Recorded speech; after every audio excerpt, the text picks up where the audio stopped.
a hard situation to broach. Don't get me wrong. Yeah. I've been like, hey man, I seen you in this tape. Look, nigga, it might be a tape of me floating out around this motherfucker. I can't judge her. I'm in here snapping like, oh, you just gonna get a train ran on you 10 years ago. Okay, that's cool, but I did a search on you. Is this you on Pornhub, nigga? Is this you? You said what now? That dude, that might, first of all, we shouldn't be judging each other based off our past. That's right. First and foremost.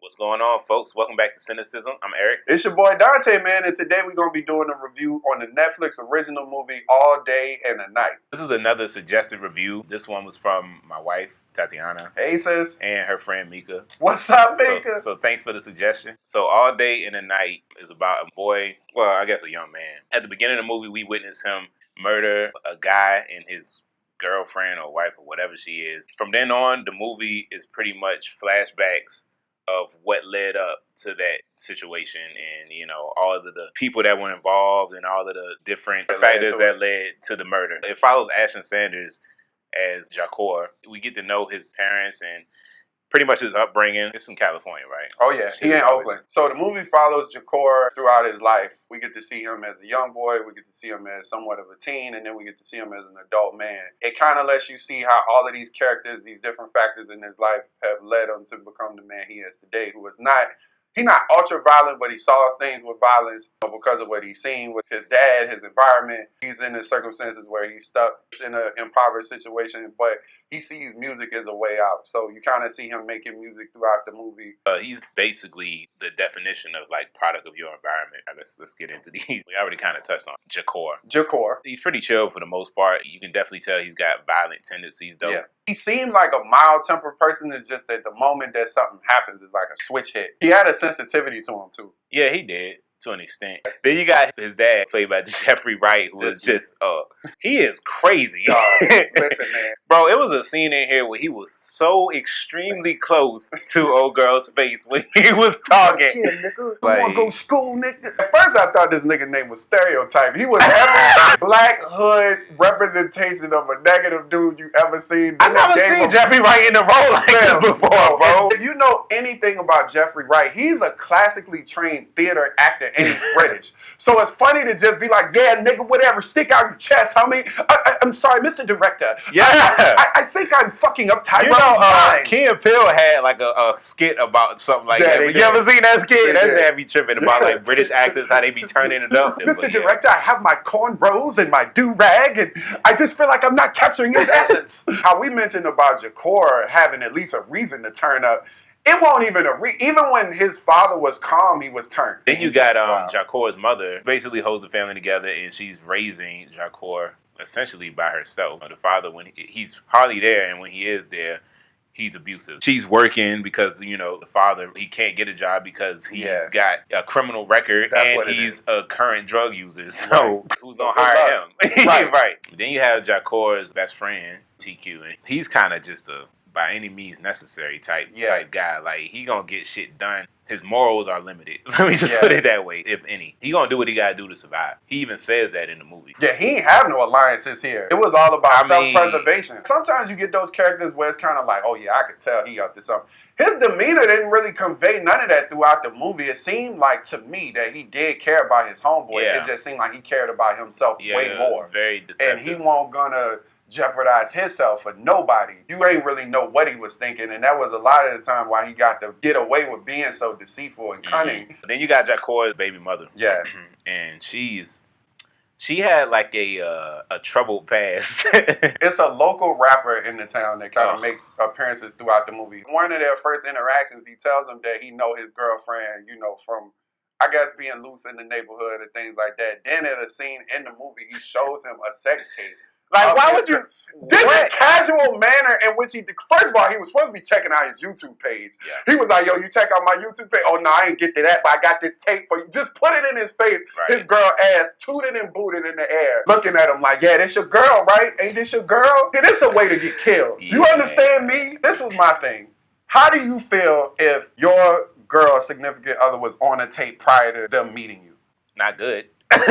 You wouldn't feel good about it. But it's not no shit you want to see. Of course not. He went to her house and like snapped on her for it, which I thought was wrong. You can't hold somebody accountable for some shit that they did before they met you. Yeah, not snapping, but it's got to be addressed at some point, I feel. Well, she said it's out there. She said she told him that she was out here in them streets after her brother got killed. Did she say there was a video? I'm sure she did not. Out in them streets is a scary expression because it could mean so much. It could mean anything. It could mean literally anything. You could have been doing coke off somebody's booty cheeks. If it happened before we met, I'm not gonna hold you accountable. I agree with you. If somebody show you that though, how you gonna be like? How? Well, I would have probably punched that nigga. Like, how would you break it? Because I don't know how. I would have been like, hey, let me talk to you. He said, hey, let me talk to you. You seen any good movies lately? Boy, that's worse than snapping. Last but not least, you have Stunner. Throughout the movie, there's it's two rival gangs in the community. He's the head of one organization, and Malcolm, he's the head of the other gang. Stunner basically hires Jakor to kill Malcolm near like the end of the movie. Yeah. And then we slowly kind of find out what Jakor's relation is to Malcolm by the end of the movie. Stunner was like a very, he was like one of them people that you can't tell how aggressive he is upon initially meeting him. Very laid back type person. Later find out he's completely with the shit. Yes. Yeah. Not scared to kill you.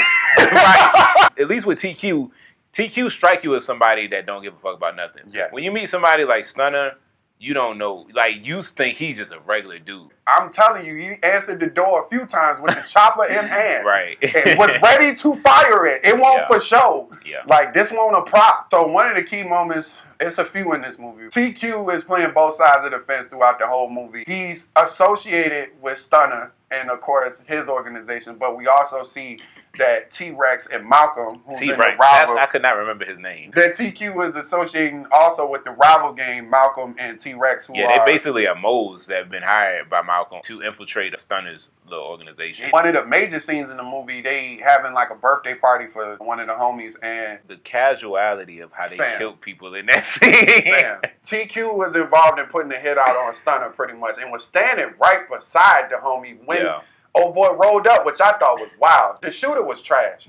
He got the drop on them from the back. He ended up dropping the bodyguard and missed Stunner entirely. How's your priority to hit the bodyguard? This how you knew that something was wrong with TQ. Jakor kept telling him that he was going to go to the birthday party. He was like, bro, if I was you, I wouldn't even go, bro. He was like, don't go. Listen, man, if somebody say that to me, bro, I am not going to that party. That's all I need to hear. He's like, nah, for real, bro, it's going to be a shooting star tonight. You understand what I'm trying to tell you? Another big thing was when we find out Jakor's relation to Malcolm, the driving reason for him killing him at the beginning of the movie is because he was a local drug dealer in the community.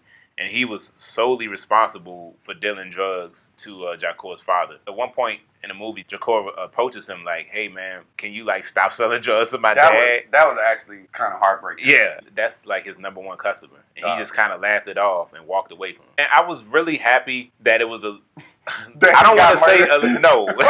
I was glad that the reason wasn't a disappointing reason as to why he... Because I'm not saying that he was justified for murdering somebody. Don't get me wrong. Yeah. What I'm saying is sometimes it's an underwhelming motive for people when they finally reveal it. I didn't think that was the case here. This ain't really a key moment. This is just a funny scene to me. Jakor gets a job working at what looks like to be a Foot Locker, Champ, something like that. His first day, he working in there. This white lady walks in. She was like, "Are you the sales? I'm looking for the salesperson. Where's the salesperson?" He looking around like, "I'm the salesperson." Yeah, she was like, "What are you doing?" Right. Like she worked there. Right. I'm like, ma'am, is this your first time in a Foot Locker? Literally every employee looked like that. A young black dude, maybe in a hoodie, maybe in just some hip hop swag. This ain't Nordstrom's. You know what I'm saying? She made this face like he shouldn't be there or something. Like, oh, then she left. Do you want some shoes or what? That's what I'm trying to say. Another key moment in the movie for me was like, when we find out that TQ was the mole, he gets locked up and he starts confronting Jakor. That scene where they like in that silent struggle trying to stab each other to death, that shit was intense, man. So the dudes that was around them, were they just like hiding them? Okay, because I was like, they were just posted up chilling. Yeah, they created a barrier. And we just, oh my God, all you heard was heavy breathing. It was no dialogue.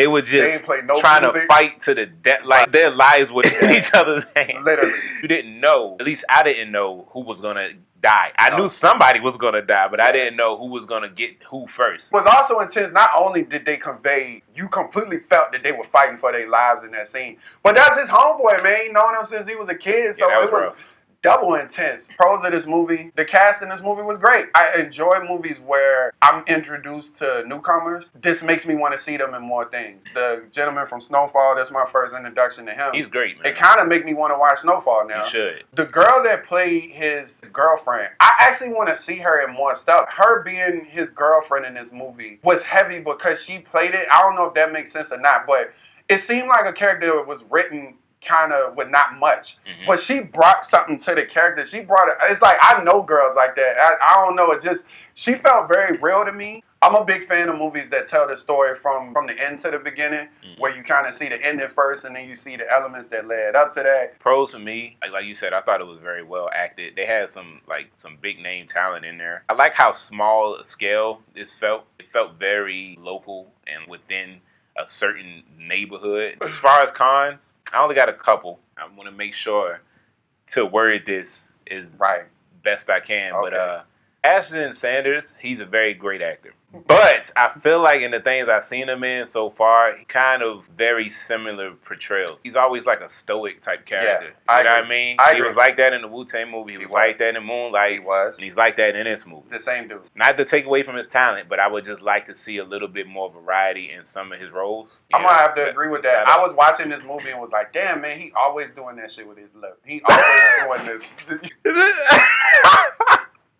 Everything I've seen him in, like you said, has always been this withdrawn, quiet character with, you know, kind of like a tough exterior. That's my only knock to him. Otherwise, he's a great actor. He's great. If he is one note, he plays that note very well. Like, he's you a fool today. He plays that one single note very well. He might not be able to do shit else, but he can do that. Another, I guess, negative aspect to me, this is just my personal opinion, I'm kind of getting tired of this storytelling where we get the final act of the movie, or, you know, the end part of the movie, and then we go back. I feel like it's just been being overdone right now. Like, I see it so in a lot of shows and movies that I watch. It's an effective method, but I'm just kind of tired of seeing it. Like, I like to see something, a little different take. Do you feel like this movie would have benefited from being told the traditional way? I'm not gonna say how it should have been. Okay. I just know what I'm tired of seeing. You know? I've seen this format done quite a bit. When I do see it, it's usually done well. To me, things become gimmicky when the format outshines the art. Your whole ideal behind doing this is that we're going to just tell a story from the backwards and it feel like the story came after that. If it's done in a good way, I'm cool with it. One of the cons for me, I didn't really have many with this movie. Listen, man, the dude that played his father, Jeffrey Wright, he's a phenomenal actor. You thought he was over the top? Oh my God. I thought it was just me. Googled hood shit and just did it. The fact that he had cornrows was unnecessary to me. Just the way he looked, the way he talked, the way he sounded. Everybody else, I felt like he was like stereotypical West Coast. Yeah, it looked like he just was listening to some West Side Connection or something, and he saw Mac 10, and then that's what he said, I'm gonna be. It just didn't feel real to me. So overall, the movie was pretty good, solid movie. It was well acted, as I mentioned before. It's funny you mentioned Jeffrey Wright being over the top, because I thought it was just me that felt that way when I was watching the movie, but you confirmed that maybe he might have just put a little bit too much on it. Yeah. Overall, though, I think I'm going to give All Night in a Day. All Night in a Day. Keep wanting to say Up All Night. Man, I'm telling you. I'm going to give All Night in a Day a 7.5 out of 10. Okay. The characters I really enjoyed. The movie wasn't nothing special, though. I will say that. Definitely not one of my favorite West Coast movies. Nah, not at all. It's not going to be regarded as a classic. Nah, God, no. It's a solid movie, and it was enjoyable. So, overall, for me, on a scale from 1 to 10, I'm going to give All Day and a Night a 7. Yeah, we're solid. Thank y'all for tuning in for our review of All Night and a Day. All Day and a Night. Hope y'all enjoyed that. Don't forget to like, share, and subscribe. And if you have another suggestion for us that you'd like to see reviewed by us, drop a comment below. If y'all seen All Day and a Night, what did y'all think? Did y'all think that Jeffrey Wright was over the top? Did y'all like the acting? I'd like to know where you hold this in regard to other like West Coast movies, like a Menace to Society or like a Dope or something. We appreciate y'all. Peace. Peace.